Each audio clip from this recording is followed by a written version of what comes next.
शासन व्यवस्था कैसे की जाती है। तो उन्होंने कहा कि आप मुख्यमंत्री बनने विधायक बनने के बाद, और मैं तो मुख्यमंत्री बनना था उस समय, विधायक भी नहीं था, उससे पहले मुख्यमंत्री बन गया था। तो इसलिए ये सीखने सिखाने का क्रम अपने आप चलता रहता है। कुछ तो आपको जो आपके अधिकारी हैं वो सिखा देंगे कि शासन क्या होता है, प्रशासन क्या होता है। वो पहले दिन से ही शुरू हो गए, कॉल ऑन करने के लिए आए। तो मुझे ये पता नहीं होता था सीपीएससीएम क्या होते हैं। एपीएससीएम और बीपीएससीएम तो बाद में पता लगे। किसी आईएएस का मेरा परिचय, केवल एक परिचय मैं जानता था। टीवीएसएन हमारे जो अभी चीफ सेक्रेटरी हैं, वो उस समय कभी रोहतक में डीसी रहा करते थे, डीसी थे उस समय। ये 1996 की बात है।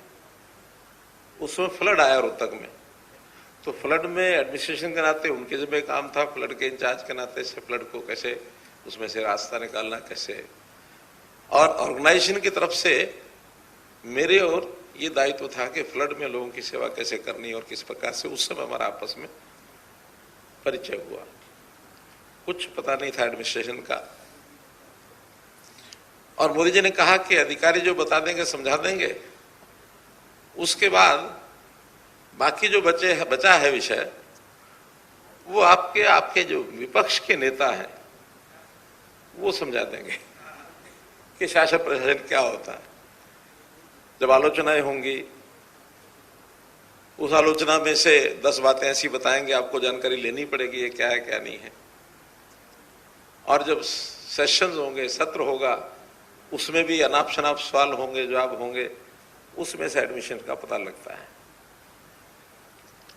और इसके बाद कुछ बचेगा तो हमारे जो मीडिया के कर्मी है ना, ये समझा देंगे कि शासन क्या होता है। विषय इतना ही है कि सीखने की, समझने की, कुछ करने की ललक होनी चाहिए। और ये ललक अगर नहीं रही, कुछ सीखने का बात अगर ये समझे कि हम सब कुछ आता है, सब समझ गए हैं, तो फिर आप कुछ समझ नहीं पाएंगे। उसी में से जो वर्तमान परिस्थिति है, जो समस्याएं हैं, जो समाज को जो शासन करने का हमारे जिम्मे दायित्व लगा है, उसमें इन समस्याओं का हल क्या है, उसमें क्या हम नया कर सकते हैं जो आज तक किसी ने नहीं किया, ये बात भी मन में रखनी है। क्योंकि मोदी जी को भी बहुत सारे इनोवेटिव आइडियाज आते रहते थे। तो उन इनोवेटिव आइडियाज का जब हम चर्चा करते थे उनसे, क्योंकि मेरा मोदी जी के साथ बहुत पुराना 1996 का संबंध है। जो कंप्यूटर का जिक्र किया, वो उस पहले साल का ही जिक्र है जब उनका हमारा संबंध आया। उस समय 5 साल हमने इकट्ठे काम किया। तो कभी कभी मैं पूछ लेता था, ये एक विषय ऐसा कर लें क्या? तो कहते थे पूछा क्यों? मैंने इसलिए पूछा कि मन में विचार आया है, करने के बाद कुछ गलत हो गया तो आप कहेंगे कि क्यों गलत किया, पहले पूछ के ही करते हैं। कहले गलत होने के बाद दोष मेरे ऊपर मढ़ दोगे कि हाँ तुमने हाँ की थी। तो क्या करें कि अपने मन से पूछो, अच्छा है तो कर डालो, सफल होगा तो आगे बढ़ जाएंगे, और नई सफलता मिलेगी छोड़ के हट जाएंगे, कौन सा कोई बंद थोड़ी जाएंगे उसमें।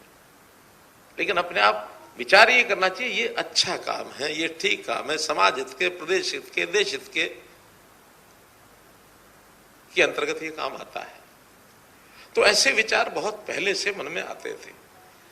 शासन की व्यवस्था जैसे मिली, जैसा राकेश जी ने बताया कि ये नए हैं, मैंने कहा मैं भी नया हूं, और मिलके सीखेंगे। उसी में से क्या कर सकते हैं।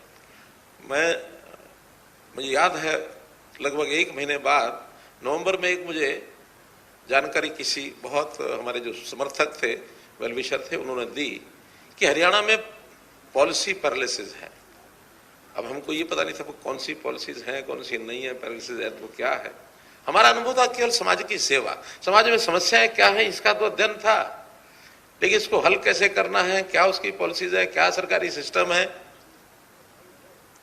और जब कभी हम कुछ बात बताते थे तो कुछ अधिकारी कह देते थे कि ये तो रूल्स रेगुलेशंस नहीं है, ये पॉलिसी नहीं है, ये नियम नहीं है। कई बार सुनते सुनते मुझे लगा